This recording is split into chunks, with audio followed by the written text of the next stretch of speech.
guys, so this is the second part to my internet safety video. I'm going to go ahead and refer to the same website,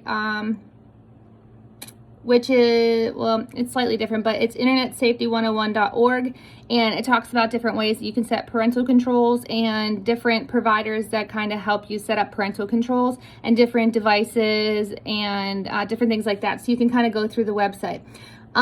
So it's internetsafety101.org, and right now I'm looking at the section that talks about parental controls. So there's different internet providers you can use that provide parental controls for you, such as AT&T, Comcast, Earthlink, NetZero, Sprint, Time Warner, and Verizon. A lot of people have access to AT&T and Verizon, and so if you can go with one of those or Comcast, you're more likely to have parental controls, which you can set up. I personally have Atlantic Broadband, and they also have parental controls. There's different controls that you can use to kind of access their internet usage, like activity loggers, Bark, Circle, clean browsing, content watch. There's a whole bunch of different apps, McAfee Internet Suite, you can download, and they kind of keep track of this stuff, and they have little robots that you can kind of watch your kids' usage that you can install on their devices, that if they were to try and uninstall, you would get a notification.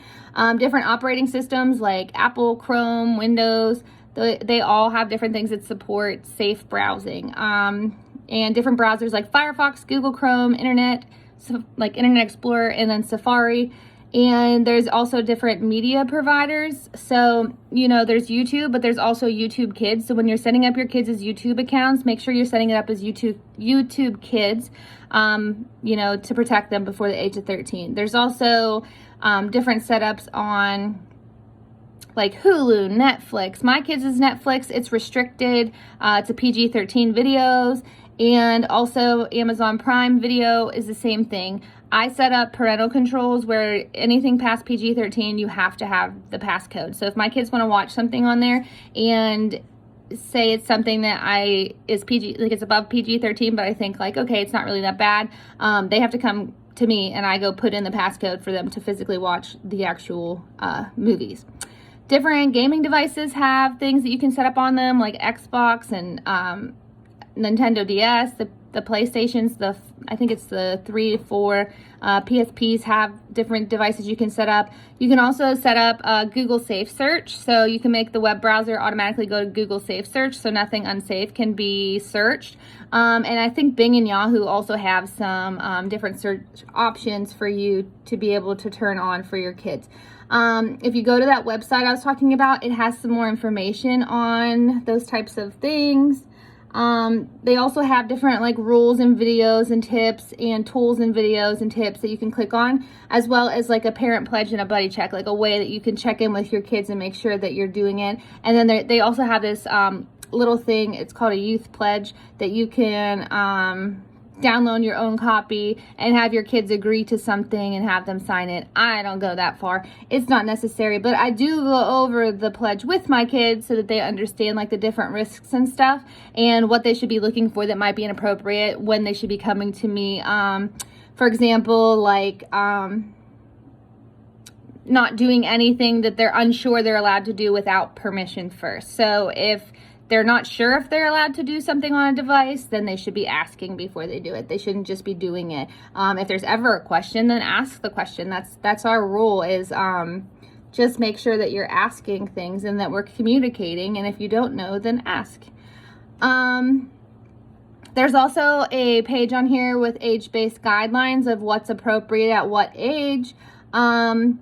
And it goes from 2 to 7, 8 to 10, 11 to 13, and 14 to 18. And so you can kind of go through those, and if you have a more mature child and you feel like they might be ready for something sooner, I mean, that's your parenting decision. Nobody can decide how to parent for you. These are really just guidelines.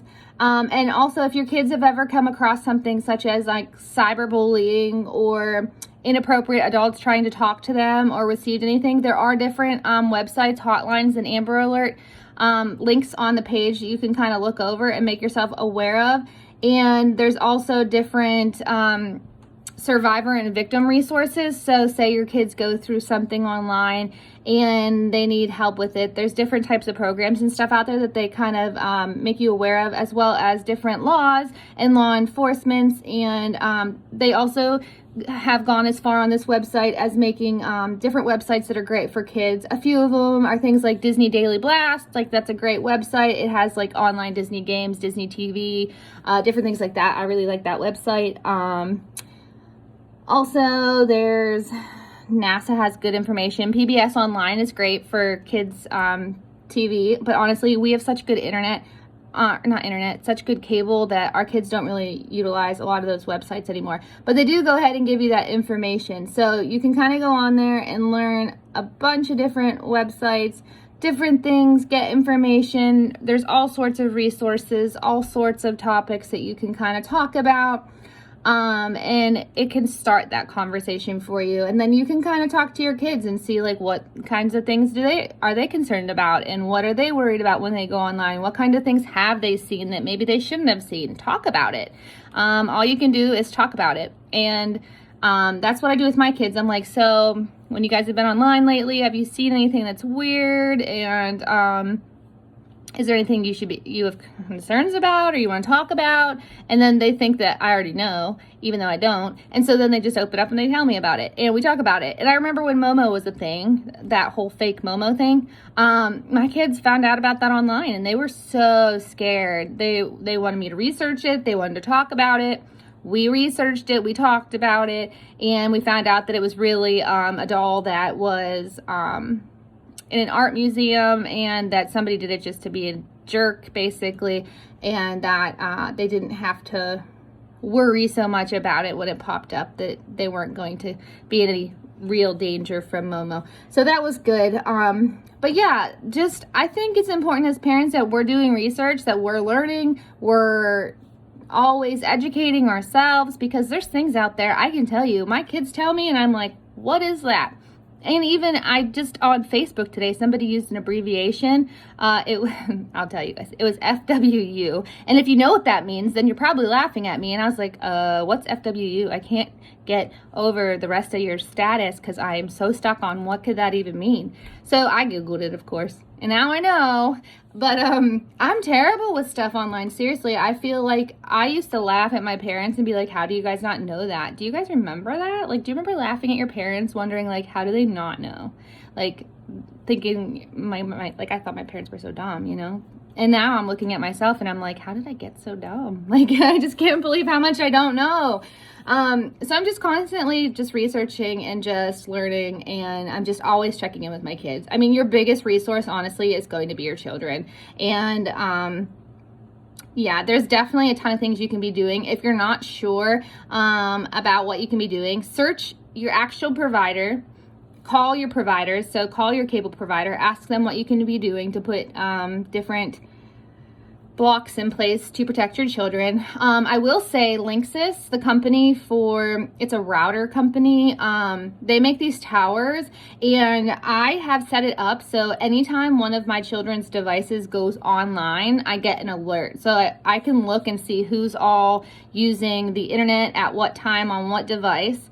And when they go offline, I can see that they're offline. And also, at a certain time of the evening, I have it set up so no internet can be used between 8 p.m. and 8 a.m. So they're not using it before school whenever I'm still sleeping, and they're not using it in the evening when they should be sleeping. So Linksys does a great job at shutting down devices and making it so you can't even access the internet using those devices.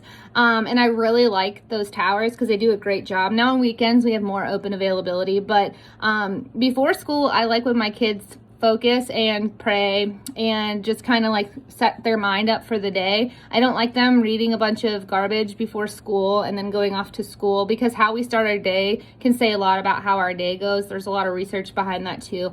So I try really hard now if they needed the internet, like say they forgot to do something real quick, obviously they would just tell me and we would have access to the internet.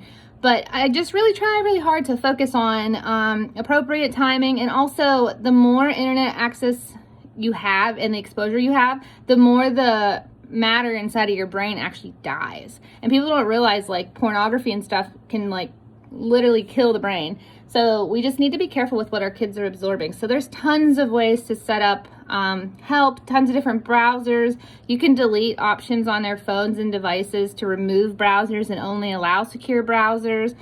You can download those apps that kind of let you know what's been going on there, and they can't delete the history without your password. So yeah, I'll put up this website. It's a pretty good website. I mean, there's probably better ones too. I'll look for a few.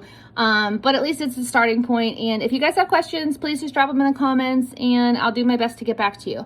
Love you all so much. Thank you for the love and support. I hope I did a good enough job on these videos. You guys had asked me to make one. Again, I'm certainly not an expert on the topics. There are far better educators on this topic than myself, but I didn't want to skip over some things that you guys had asked me to do. So I hope I was able to at least give you a little bit of insight and guide you in at least somewhat of a direction to kind of get started and learn more about these situations and how you can put up parental blocks. But thank you all so much for the love and support. Together we can make a difference. I truly believe that. So thanks for subscribing to my channel and helping get the information out there.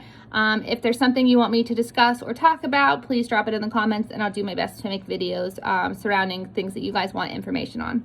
All right, guys, thanks so much for tuning in. Love you. Bye.